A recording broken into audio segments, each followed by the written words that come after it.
नमस्कार मित्रांनो, आमच्या चॅनलवर नवीन असाल तर चॅनलला नक्की सबस्क्राईब करा, म्हणजे तुम्हाला मालिकेचे नवनवीन एपिसोड सर्वात अगोदर पाहायला मिळतील. तर तुला शिकवीन चांगला धडा या मालिकेमध्ये काय घडलंय ते आपण बघणार आहोत. तर इकडे अधिपती घरी आलेला असतो आणि इकडे शिवानी अधिपतीच्या घरी आलेली असते. शिवानी डायरेक्ट चारुहासला वरती जाऊन भेटते आणि बोलते की सर, मी तुम्हाला भेटायला आलेली आहे, तुम्ही बोला काय बोलायचं आहे. तर मग चारुहास बोलतात की तू माझी आणि अक्षराची भेट घडवून दे आणि अक्षराला फोन कर आणि तिला सांग की मी तिला भेटायला येतो आहे. मी असा एक निर्णय घेतलेला, तो मला तिला सांगायचा आहे, त्याबद्दल मला तिला पूर्ण सांगितलं पाहिजे. तर शिवानी बोलते हो का, तर ठीक आहे, मी जाते आणि त्यांना फोन करते आणि तिथे बोलावते. तर चारुहास आणि शिवानीचं बोलणं झालेलं असतं. तर इकडे शिवानी घरी निघत असते जायला, म्हणजे बाहेर जायला निघत असते. आणि इकडे तिला अक्षराला फोन सुद्धा करायचा असतो. तेवढ्यात तिथे खाली अधिपती शिवानी आल्या आहे, शिवानी वहिनी आल्या आहे ते शोधत असतो. तर आजी बोलते ते गेली असेल. तर अधिपती बोलतो ते मला न भेटता गेल्या. तेवढ्यात शिवानी खाली येते. शिवानी बघतो आणि अधिपती बोलतो कशा काय आल्यात. तर शिवानी बोलते की मी सरांचे आशीर्वाद घ्यायला आले होते. तर अधिपती बोलतो की तुम्ही सरांचे आशीर्वाद घेतले पण आईसाहेबाचे आशीर्वाद घेतले नाही.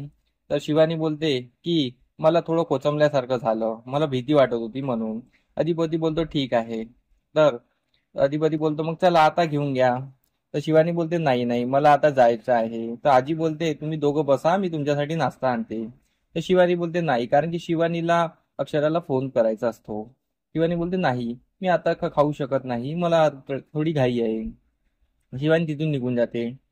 मग खाली सर्व पूजेची तयारी मग खाली सर्व पूजेची तयारी करत असतात. इकडे भुवनेश्वरी आपल्या रूम मध्ये एकटी आरशाकडे बघून खूप खुश असते आणि ती स्वतःचे जुने दिवस आठवत असते.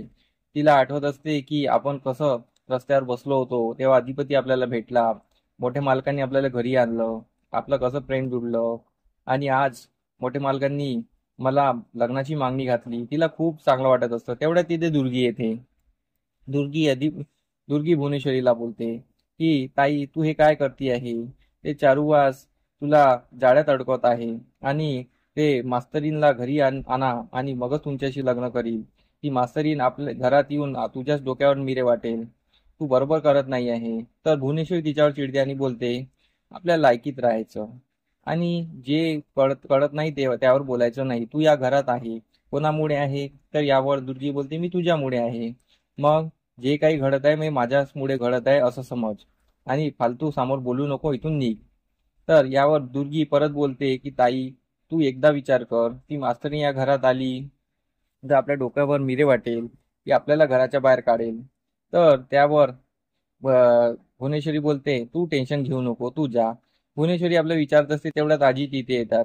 आजी तिला खूप खूप शुभेच्छा देत असतात आणि म्हणते की भुवी, आता एवढ्या वर्षानंतर तुझं आणि मोठ्या मालकांचं जवाई बापूंचं लग्न होत आहे आणि मला खूप छान वाटत आहे. यात काही विघ्न येऊ नको, तू लवकरात लवकर अक्षराला घरी आण.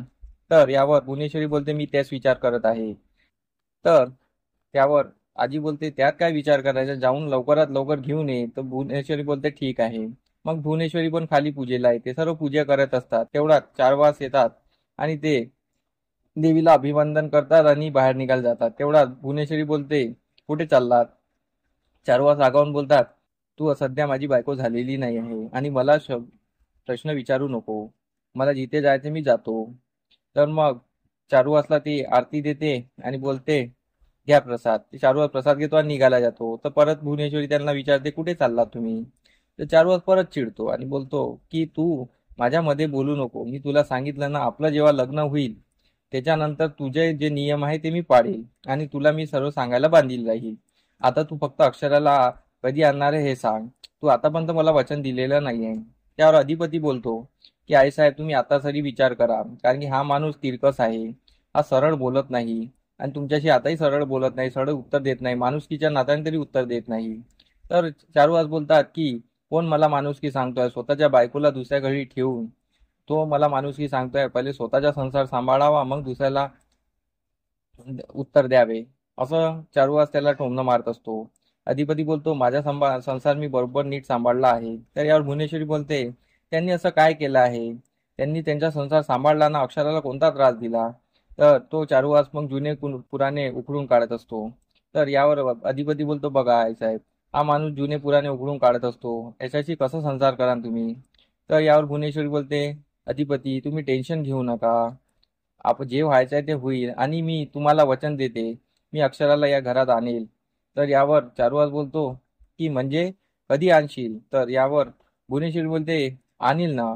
तर चारुहास बोलतात आजच्या आज आण आणि आपलं लग्न होईल, नाहीतर लग्न होणार नाही. तर चारुहासचं एकदम कडक बोलणं, भुवनेश्वरी तर त्या कडक बोलण्यावरच फिदा असते, म्हणून ती भुवनेश्वरीला काही वाटत नसते. तर भुवनेश्वरी बोलते ठीक आहे आणेल. तर चारुहास बोलतो एक काम कर. तर तो आजीला म्हणजेच भुवनेश्वरीच्या आईला समोर घेतो आणि बोलतो की भुवनेश्वरी आता हात ठेव आजीच्या डोक्यावर आणि शपथ खा की तू आजच अक्षराला घरा आणशील.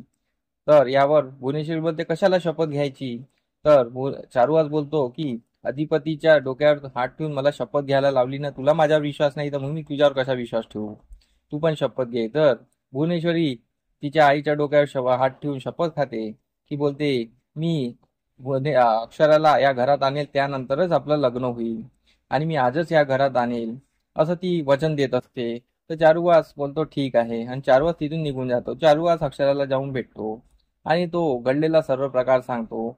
त्याने तो सांगतो की तू या घरात येशील आणि मी भुवनेश्वरीशी लग्न करेन. पण हे अक्षराला पटलेलं नसतं.